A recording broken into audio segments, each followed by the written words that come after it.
The Emirates Durham International Cricket Ground witnessed a remarkable second day of the summer as 18 wickets fell on a day dominated by both Durham's and Somerset seamers.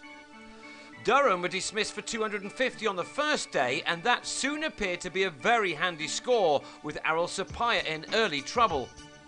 Graham Onions wasn't successful there, but in his third over he did get shot of Marcus Trescothick, who was held by a tumbling Ben Stokes, the first of many slip catches on this thrilling day. Onions, being watched by national selector James Whittaker, looked in top form, and he soon had Sapaya taken low down by Paul Collingwood to leave Somerset on 13 for 2. There was some surprise when Somerset, shorn of the services of Nick Compton and Alvaro Peterson for this match, brought Craig Kieswetter in at number 3. He survived a vociferous appeal for leg before as Ball continued to dominate bat in the early stages. James Hildreth was one man who appeared at ease, reeling off some quality shots in what turned out to be nothing more than a cameo from him. Chris Rushworth, though, was closing in on some success in what was to turn out to be a memorable day for him. But for now, it was Onions who was causing the problems. He found the edge of Hildreth's bat, with Scott Borthwick clinging on to leave the visitors on 39 for 3. There was plenty of talk locally about the battle between Kieswetter and Jos Buttler, both on a county and international level, and the pair now found themselves at the crease together in what was the best moment for batting throughout the day. The early tremors appeared to have subsided as both played in an encouraging fashion in adding 42 for the fourth wicket.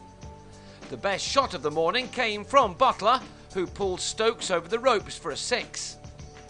Rushworth had been wicketless in his opening spell, but back on, things were about to change dramatically for him. He first removed Kieswetter for 21 with another catch for Collingwood. And his next over was even better. Alex Barrow was bowled for a couple, while Peter Trigo fell for a golden duck thanks to a smart catch, again in the slips, by Borthwick. That left Somerset on 87 for 6, but Alfonso Thomas helped Buttler take the total into 3 figures after lunch. Rushworth, though, was not to be denied for long, and he now trapped Thomas in the crease and in front for his 4th wicket of this spell. Somerset were thankful to have someone like Jamie Overton coming in at number 9 to help Buttler along, and how they needed someone to stick in for a while to try to decrease the deficit as much as possible. Durham did well to get to 250, and that was now looking like a big score. So Buttler's was the key wicket now. He threatened to ruin Rushworth's figures by launching him into the stands for his second 6. But immediately Rushworth responded as Buttler was bowled for an innings top score of 35. He departed with his side now on 122 for 8. Onions then bowled George Dockrell in the next over, before Rushworth, with his 4th 5-wicket haul now behind him, had Steve Kirby taken the slips to end with career best figures of 6 for 58. A splendid effort indeed. Onions finished with 4 for 41.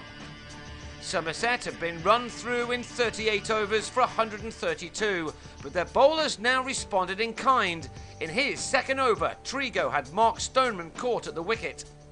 Kirby then thought he'd trap Keaton Jennings in front, as the visitors fought hard to ensure that their first innings deficit of 118 was not a match-losing one. Indeed, batting now seemed almost impossible. Next to go was Will Smith, who'd not got off the mark when he chose the wrong ball from Trigo to leave alone. Kirby was then again denied by the umpire when he was convinced that he had Dale Benkenstein LBW, leaving it instead to Trigo to blast through the Durham top order. He now bowled Jennings to leave the home side reeling on 16 for 3. And that soon became 20 for 4 when Kirby finally got his man as Benkenstein nicked behind, Kieswetter with the smart take. The batsmen were now starting to panic, and Stokes took on a suicidal run, only to make his ground when Dockrell missed the stumps from close range. Clearly the batsmen were delighted to get anything hittable, such as this ball from Thomas, thumped to the ropes by Stokes. But not many overs were passing when there wasn't a threat of something happening. Stokes almost played Overton back onto his stumps. Before, after a stand of 28 with Stokes, Collingwood was trapped in front to a delivery he could probably only have defended with a shovel. Thomas was soon celebrating again as the 16th wicket of the day fell, Stokes edging behind to depart for 22. The top scorer of the innings by the close was Phil Mustard. He drilled Overton through the covers for successive boundaries as he tried to remember that it was still his side in the box seat in this game, in spite of the current score on the board.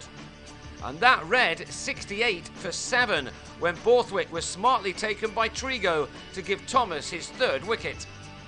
The final victim of this extraordinary day was Callum Thorpe, who got a regulation edge of Overton to Keyswetter behind to go at 77 for 8. Mustard and Onions saw out the final 20 minutes of the day, perhaps surprisingly given what had occurred, and that meant that Durham will start on the third morning on 92 for 8, which gives them a lead of 210. But how many more will they need? Only time will tell.